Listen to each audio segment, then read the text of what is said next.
Hello. എപ്പോഴും മൂക്കടപ്പ്, അതുപോലെ വിട്ടുമാറാത്ത ജലദോഷം, മണം തിരിച്ചറിയാനുള്ള ബുദ്ധിമുട്ട് എന്നീ ലക്ഷണങ്ങൾ നിങ്ങൾക്കുണ്ടോ? ഇത് മൂക്കിലെ ദശവളർച്ച കൊണ്ടുണ്ടാവുന്ന ലക്ഷണങ്ങളാവാം. എന്താണ് ഈ മൂക്കിലെ ദശവളർച്ച അഥവാ നെയ്സൽ പോളിപ്പ് എന്ന് പറയുന്നത്? മൂക്കിലെ ദശവളർച്ച ഉണ്ടാവുമ്പോൾ കാണിക്കുന്ന ലക്ഷണങ്ങൾ എന്തൊക്കെയാണ്? ഇതിന് സർജറി മാത്രമാണോ പരിഹാരം? സർജറി അല്ലാതെ മറ്റെങ്ങനെ നമ്മൾക്കിത് ചികിത്സിക്കാം എന്നുള്ളതിനെ കുറിച്ചാണ് ഇന്നത്തെ എൻ്റെ വീഡിയോ. ഞാൻ doctor Snigdha Sajith, senior consultant, doctor Basil's homeo hospital, Pandikkad, Malappuram ജില്ല, നടക്കാവ്, കോഴിക്കോട്.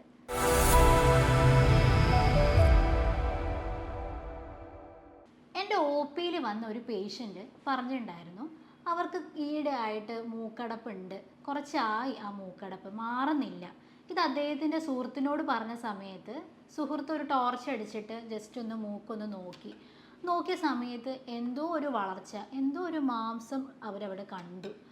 അത് മൂക്കിലെ ദശയാണോ എന്നായിരുന്നു അവരുടെ സംശയം. എന്താണ് സത്യത്തിൽ ഈ മൂക്കിലെ ദശ വളർച്ച എന്നുദ്ദേശിക്കുന്നത്? നമ്മുടെ മൂക്കിൻ്റെ ഉള്ളിലുള്ള നോർമൽ സ്ട്രക്ചറായ ടെർബിനേറ്റ്സും ഈ മൂക്കിലെ ദശയും തമ്മിലുള്ള വ്യത്യാസം എന്താണെന്ന് ഞാൻ നിങ്ങൾക്ക് പറഞ്ഞുതരാം. നമ്മുടെ മൂക്കിൽ സാധാരണയായിട്ടുള്ള ഒരു നോർമൽ അനാറ്റമിക്കൽ സ്ട്രക്ചറാണ് ഈ നെയ്സൽ ടെർബിനേറ്റ്സ് എന്ന് പറയുന്നത്. ഇത് നമ്മുടെ മൂക്കിൻ്റെ ഇരുവശങ്ങളിലായിട്ട് മടക്ക് രൂപത്തിലായിട്ട് ഒരു നേർത്ത എല്ലിൻ കഷ്ണം പോലെയായിട്ടാണ് ഇത് കാണപ്പെടുന്നത്. ഇത് 3 രീതിയിലാണ് കാണപ്പെടുന്നത്. ഒന്നാമതായിട്ട് മേൽഭാഗത്ത്, മൂക്കിൻ്റെ മേൽഭാഗത്തായിട്ട് കാണുന്നതാണ് സുപ്പീരിയർ ടെർബിനേറ്റ്സ് എന്ന് പറയുന്നത്. മൂക്കിൻ്റെ മധ്യഭാഗത്തായിട്ട് കാണുന്നതാണ് മിഡിൽ ടെർബിനേറ്റ്സ്. അതുപോലെ താഴ്ഭാഗത്ത്, മൂക്കിൻ്റെ താഴ്വശത്തായിട്ട് കാണുന്നതാണ് ഈ ഇൻഫീരിയർ ടെർബിനേറ്റ്സ് എന്ന് പറയുന്നത്. നമ്മൾ ശ്വസിക്കുന്ന സമയത്ത് നമ്മുടെ വായു വല്ലാതെ വരണ്ടതായിരിക്കും. അപ്പം അതിനൊരു ഈർപ്പം നൽകാൻ സഹായിക്കുന്നത് ഈ ടെർബിനേറ്റ്സുകളാണ്. അതുപോലെ തന്നെ ശ്വസിക്കുന്ന സമയത്ത് അനേകം പൊടികൾ, അതേപോലെ കുഞ്ഞു അണുക്കളൊക്കെ നമ്മുടെ ശ്വാസകോശത്തിലേക്ക് എത്താനുള്ള സാധ്യത കൂടുതലാണ്. അപ്പം അത് തടഞ്ഞു നിർത്താൻ വേണ്ടിയിട്ട് ഒരു ഫിൽട്ടർ പോലെ, ഒരു അരിപ്പ പോലെ അവിടെ പ്രവർത്തിക്കുന്നതും ഈ ടെർബിനേറ്റ്സുകളാണ്. അപ്പം എന്താണ് ഈ ടെർബിനേറ്റ്സ് നിങ്ങൾക്ക് മനസ്സിലായി അല്ലേ? ഇത് നമ്മുടെ മൂക്കിൻ്റെ ഉള്ളിൽ എന്താണ് ചെയ്യുന്നത് എന്നുള്ള കാര്യങ്ങൾ നിങ്ങൾക്ക് മനസ്സിലായി. അപ്പം ഈ ടെർബിനേറ്റ്സിൻ്റെ എല്ലിൻ്റെ തൊലിപ്പുറത്ത് എന്തെങ്കിലും ഒരു ഇൻഫെക്ഷനോ അല്ലെങ്കിൽ ഇറിറ്റേഷനോ അലർജി വരുന്ന സമയത്ത് അതിൻ്റെ ഒരു റെസ്പോൺസ് ആയിട്ട് അത് വീർത്ത് വരും.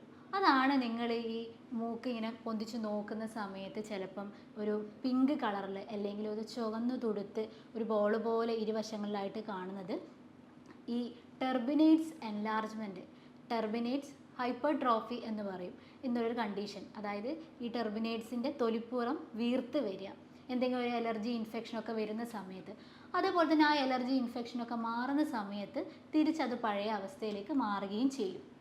ഇതാണ് ഈ നെയ്സൽ ടെർബിനേറ്റ്സ് എന്ന് പറയുന്നത്. അപ്പം ഈ നെയ്സൽ ടെർബിനേറ്റ്സ് എന്താണെന്ന് നിങ്ങൾക്ക് മനസ്സിലായി അല്ലേ? അപ്പം ഇനി ഈ നെയ്സൽ പോളിപ്പുകൾ, അതായത് മൂക്കിലെ ദശ വളർച്ച എന്താണെന്ന് നമുക്ക് നോക്കാം. മൂക്കിലെ ദശ വളർച്ച എന്ന് പറയുന്നത് നമ്മുടെ മൂക്കിൻ്റെ ഉള്ളിലുള്ള മ്യൂക്കോസൽ ലൈനിങ്ങിന് എന്തെങ്കിലും ഒരു കണ്ടിന്യൂസ് ഇറിറ്റേഷൻ സംഭവിക്കുക, എന്തെങ്കിലും ഒരു ഇൻഫെക്ഷനോ അല്ലെങ്കിൽ അലർജിയോ വരുന്ന സമയത്ത് അതിങ്ങനെ ഇടയ്ക്കിടയ്ക്ക് വന്നും പോയിക്കൊണ്ടിരിക്കുന്ന സമയത്ത് ആ മ്യൂക്കസ് ലൈനിങ്ങിൻ്റെ അവിടെ സ്ഥിരം ഒരു ഇറിറ്റേഷൻ വന്ന് അവിടെ നീർക്കെട്ട് ഉണ്ടാകുമ്പോഴാണ് ഈ കുഞ്ഞു പോളിപ്പുകളായിട്ട് രൂപപ്പെടുന്നത്. ഇതൊരു മുന്തിരിക്കൊല പോലെയായിരിക്കും കാണാനുണ്ടാവുക. ഏകദേശം ഒരു വെളുത്ത നിറത്തിലോ അല്ലെങ്കിൽ ഒരു ചാര നിറത്തിലോ ആയിരിക്കും ഇത് കാണപ്പെടുക. അപ്പം ഈ നെയ്സൽ പോളിപ്പുകൾ എന്ന് പറയുന്നത് 2 തരത്തിലാണുള്ളത്. ഒന്ന് ആൻഡ്രോകോയിനൽ പോളിപ്പ്, രണ്ടാമത്തത് എത്തിമോയിഡൽ പോളിപ്പുകൾ. ഇതിൽ ആൻഡ്രോകോയിനൽ പോളിപ്പുകൾ എന്ന് പറയുന്നത് ഒരു വശത്ത് മാത്രം, മൂക്കിൻ്റെ ഒരു വശത്ത് മാത്രമായിട്ടായിരിക്കും ഈ ദശ വളർച്ച ഉണ്ടാവുക. അത് നമ്മുടെ മാക്സിലറി സൈനസസ്, അതായത് നമ്മുടെ ഈ കവിൾ ഭാഗത്തിൻ്റെ ഉള്ളിലുള്ള അസ്ഥികൂടത്തിൻ്റെ അറയിൻ്റെ ഉള്ളിൽ നിന്ന് ഉത്ഭവിച്ചിട്ട് നമ്മുടെ മൂക്കിൻ്റെ ഏറ്റവും പിൻവശത്തായിട്ടാണ് ഇതിൻ്റെ വളർച്ച ഉണ്ടാവുക. ഇതാണ് ഏറ്റവും നല്ല രീതിയിൽ വലുതാവുന്ന ദശ. അതുപോലെ ഇത് കാണുന്നത് നമ്മുടെ ഒരു 10 വയസ്സ് അല്ലെങ്കിൽ ഒരു 20-25 വയസ്സുള്ള യുവാക്കളിലും കുട്ടികളിലൊക്കെ ആയിട്ടാണ് ഇത് കാണുന്നത്. എന്തെങ്കിലും ഒരു അണുബാധ കാരണമാണ് ഈ ആൻഡ്രോകോയിനൽ പോളിപ്പുകൾ ഉണ്ടാവാറുള്ളത്. അതുപോലെ തന്നെ ഈ എത്തിമോയിഡൽ പോളിപ്പുകൾ ഇത് 2 വശങ്ങളിലായിട്ടാണ് കാണപ്പെടാറുള്ളത്. കുഞ്ഞു കുഞ്ഞു പോളിപ്പുകളായിട്ടാണ് ഇത് ഉണ്ടാവാറുള്ളത്. അതുപോലെ ഇത് അധികം ഈ അലർജി പ്രശ്നം ഉള്ളവരിലാണ് കാണാറുള്ളത്. പിന്നെ പ്രത്യേകിച്ചൊരു ഏജ് കാറ്റഗറി എന്ന് പറയാനൊന്നുമില്ല. എന്നാൽ കൂടി മുതിർന്നവരിലാണ് കൂടുതലായിട്ടും ഈ പറയുന്ന എത്തിമോഡൽ പോളിപ്പുകൾ കാണാറുള്ളത്. അപ്പം എന്താണ് നേസൽ പോളിപ്പുകൾ അല്ലെങ്കിൽ മൂക്കിലെ ദശ എന്ന് മനസ്സിലായി. 2 ടൈപ്പാണുള്ളത്, ആൻഡ്രോകോനൽ പോളിപ്പും എത്തിമോഡൽ പോളിപ്പുകളും. ഇനി ഈ മൂക്കിലെ ദശ വളർച്ച ഉണ്ടാവുന്ന സമയത്ത് കാണിക്കുന്ന ലക്ഷണങ്ങൾ എന്തൊക്കെയാണെന്ന് നമുക്ക് നോക്കാം. അതിൽ ഒന്നാമതായിട്ട് പറയുന്നതാണ് ഈ മൂക്കടപ്പ്, സ്ഥിരമായിട്ട് മൂക്കടപ്പ്. നിങ്ങൾക്ക് ജലദോഷം വരുന്ന സമയത്തുള്ള മൂക്കടപ്പ് അല്ലാതെ ഈ ജലദോഷം മാറി കഴിഞ്ഞിട്ടും ഈ മൂക്കടപ്പ് അതുപോലെ തന്നെ തുടരുകയാണെങ്കിൽ ഇത് നിങ്ങളുടെ മൂക്കിലെ ദശ വളർച്ച കൊണ്ടുണ്ടാവുന്ന മൂക്കടപ്പാകാം. അതുപോലെ തന്നെ കാണുന്ന വേറൊരു ലക്ഷണമാണ് കൂർക്കം വലി എന്ന് പറയുന്നത്. അതായത് നിങ്ങളുടെ മൂക്കിൻ്റെ അവിടെ എന്തെങ്കിലും ഒരു തടസ്സം വരുന്ന സമയത്ത് നിങ്ങളുടെ ഭാഗത്തുള്ള ശ്വസനത്തിൻ്റെ ആ ബുദ്ധിമുട്ട് കാരണം ഉണ്ടാവുന്ന ശബ്ദമാണ് ഈ കൂർക്കം വലി എന്ന് പറയുന്നത്. അതുപോലെ തന്നെയാണ് മണം തിരിച്ചറിയാനുള്ള ബുദ്ധിമുട്ട് കാണുക എന്നുള്ളത്. അതെന്തുകൊണ്ടാണെന്ന് വെച്ച് കഴിഞ്ഞാൽ നമ്മുടെ മൂക്കിൻ്റെ ഏറ്റവും മേൽ ഭാഗത്തായിട്ടാണ് ഈ ഓൾഫാക്ടറി നെർവ്സ് ഉള്ളത്. അതായത് നമ്മുടെ മണവും രുചിയും ഒക്കെ തിരിച്ചറിയാൻ നമ്മളെ സാധിക്കുന്ന നമ്മുടെ നാഡികൾ അവിടെയാണ് സ്ഥിതി ചെയ്യുന്നത്. അപ്പം ഈ നേസൽ പോളിപ്പുകൾ അവിടെ വളർന്നു വരുന്ന സമയത്ത് അവിടെ ഒരു ബ്ലോക്ക് ഉണ്ടാവുന്ന സമയത്താണ് ഈ മണത്തിൻ്റെ ബുദ്ധിമുട്ടും കാര്യങ്ങളൊക്കെ നമുക്ക് കണ്ടുവരാറുള്ളത്. അതുപോലെ തന്നെ ഉള്ളതാണ് എപ്പോഴും ഈ വിട്ടുമാറാത്ത ഈ മൂക്കൊലിപ്പ്. അതുപോലെ തൊണ്ടയിൽ കൂടെ കഫം ഇറങ്ങി വരിക, ഈ സൈനസുകളുടെ ഉള്ളിലൊക്കെ ഈ കഫം നിറഞ്ഞിരിക്കുക. ഈ സൈനസിൻ്റെ ഉള്ളിൽ കഫം നിറഞ്ഞിരുന്നിട്ട് പിന്നീട് അത് എന്താ പറയുക സൈനസൈറ്റിസ്, അതുപോലെ തന്നെ സൈനസൈറ്റിസ് കൊണ്ടുണ്ടാവുന്ന ബുദ്ധിമുട്ടുകൾ, തലവേദന, അതേപോലെ ഇവിടെയൊക്കെ തൊടുന്ന സമയത്ത് ഭയങ്കരമായ വേദന ഒക്കെ അനുഭവപ്പെടാം. ഈ നേസൽ പോളിപ്പ് വളർച്ച കൂടി കഴിഞ്ഞാൽ ഉള്ള ലക്ഷണങ്ങളാണ് ഞാൻ ഈ പറയുന്നത്. അല്ലെങ്കിൽ ഒരു ചെറിയ പോളിപ്പ് പോലെ വളർന്നു വന്നാലൊന്നും ഈ ലക്ഷണങ്ങൾ ഉണ്ടാവില്ല. അത് വലുതാവുന്നതിനനുസരിച്ചിട്ടാണ് ഈ ലക്ഷണങ്ങൾ കൂടി വരാറുള്ളത്. അപ്പം ഈ നേസൽ പോളിപ്പിൻ്റെ ലക്ഷണങ്ങൾ നിങ്ങൾ മനസ്സിലാക്കിയല്ലേ. ഇനി ഇത് നമുക്ക് എങ്ങനെ മാനേജ് ചെയ്യാം, വീട്ടിൽ എങ്ങനെ നമുക്കിത് മാനേജ് ചെയ്യാം എന്നുള്ളത് നമുക്ക് നോക്കാം. അതിൽ ഒന്നാമതായിട്ട് പ്രത്യേകം ശ്രദ്ധിക്കേണ്ടത് ഈ അലർജി ഉള്ളവരിലാണ്. ഈ അലർജി ഉള്ളവർ ഒന്ന് കൃത്യമായിട്ട് അവർക്ക് ഈ അലർജി ഉണ്ടാവുന്ന കാര്യങ്ങൾ എന്തൊക്കെയാണെന്ന് മനസ്സിലാക്കിയിട്ട് അത് ഒഴിവാക്കാൻ ശ്രദ്ധിക്കുക. ഇപ്പം പൊടി അലർജി ഉള്ളവരിലാണെങ്കിൽ അവർ പുറത്തു പോകുന്ന സമയത്ത് മാസ്ക് ഉപയോഗിക്കാൻ ശ്രദ്ധിക്കുക.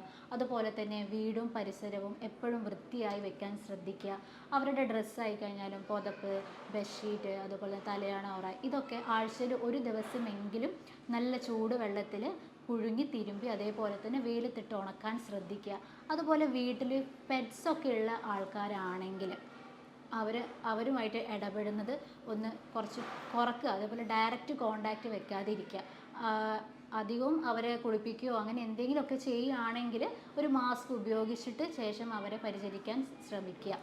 ഇങ്ങനെയുള്ള കാര്യങ്ങൾ ശ്രദ്ധിക്കുക. അതുപോലെ തന്നെ വീടിൻ്റെ ഉള്ളിൽ നിങ്ങൾ ഈ ഫ്ലവറിങ് പ്ലാന്റ്സ്, ഈ ഈ പൂമ്പൊടിയൊക്കെ അത് ചിലപ്പം അലർജി ഉള്ളവരിൽ ഈ സിംറ്റംസ് ഒക്കെ വേഴ്സ് ആവാൻ സാധ്യത കൂടുതലാണ്. അപ്പം ഇങ്ങനെയുള്ള ചെടികൾ, ഈ ഫ്ലവറിങ് പ്ലാന്റ്സ് ഒന്നും നിങ്ങളുടെ വീട്ടിൻ്റെ ഉള്ളിൽ വെക്കാതിരിക്കുക. അതുപോലെ തന്നെ പ്രധാനമായിട്ടും നിങ്ങൾ ചെയ്യേണ്ട ഒരു കാര്യമാണ് എന്തെങ്കിലും ഈ ജലദോഷം അല്ലെങ്കിൽ ഈ മൂക്കടപ്പ് ഇങ്ങനെ ഉണ്ടാവുന്ന സമയത്ത് ആവി പിടിക്കുക എന്നുള്ളത്. സ്റ്റീം ഇൻഹലേഷൻ മസ്റ്റാണ്. ഇത് നിങ്ങളുടെ എന്തെങ്കിലും നീർക്കെട്ടുകളൊക്കെ ഉണ്ടെങ്കിൽ അത് കുറക്കാൻ ആവി പിടിക്കുന്നത് നല്ലതായിരിക്കും. അപ്പം ഇങ്ങനെയുള്ള കുറച്ച് കാര്യങ്ങളൊക്കെ നിങ്ങൾ ശ്രദ്ധിക്കുക. ഇനി നിങ്ങൾക്ക് ഇങ്ങനെ ഈ പ്രശ്നങ്ങൾ കണ്ടിന്യൂ ചെയ്തു പോവുകയാണ്, മാറുന്നില്ല, നിങ്ങളുടെ മൂക്കടപ്പ് വിട്ട് മാറുന്നില്ല, ഇങ്ങനെയുള്ള ബുദ്ധിമുട്ടുകളൊക്കെ ഉണ്ടെങ്കിൽ നിങ്ങൾക്ക് എന്നെ കോൺടാക്റ്റ് ചെയ്യാവുന്നതാണ്. എൻ്റെ കൺസൾട്ടേഷൻ വരുന്നത് ഇവിടെ പാണ്ടിക്കാട് മലപ്പുറം ജില്ലയിലാണ്, അതുപോലെ തന്നെ നടക്കാവ് കോഴിക്കോടിലാണ്. ഇനി നിങ്ങൾക്ക് നേരിട്ട് വരാൻ ബുദ്ധിമുട്ടുണ്ടെങ്കിൽ നിങ്ങൾക്കൊരു ഫോൺ ത്രൂ കൺസൾട്ടേഷൻ എടുക്കാം. ഫോൺ വഴി നിങ്ങളുടെ പ്രശ്നങ്ങൾ എന്നോട് പറയാം. താഴെ ഞാൻ എൻ്റെ നമ്പർ കൊടുക്കുന്നുണ്ട്. സർജറി മാത്രമാണോ ഇതിന് പരിഹാരമായിട്ടുള്ളത്? അല്ല, സർജറി മാത്രമല്ല, സർജറി ഇല്ലാതെ തന്നെ നമുക്കിത് ഹോമിയോ മരുന്ന് കൊണ്ട് മാനേജ് ചെയ്തെടുക്കാൻ പറ്റും. നമ്മളിവിടെ ചെയ്യുന്നത് അത്യാധുനിക സാങ്കേതിക വിദ്യയായ ആർട്ടിഫിഷ്യൽ ഇൻ്റലിജൻസിൻ്റെ സഹായത്തോടു കൂടി രോഗനിർണയം നടത്തി അതുപോലെ ജർമ്മൻ പൊട്ടൻസി മരുന്ന് ഉപയോഗിച്ചിട്ടാണ് ചികിത്സ നൽകുന്നത്. ഇനി നിങ്ങൾക്ക് എന്തെങ്കിലും സംശയങ്ങൾ ഉണ്ടെങ്കിൽ താഴെ കാണുന്ന ഈ നമ്പറിലേക്ക് വിളിക്കാവുന്നതാണ്. ഞാൻ doctor Snigdha Sajith, senior consultant, doctor Basil's homeo hospital, Pandikkad, Malappuram ജില്ല, നടക്കാവ്, കോഴിക്കോട്.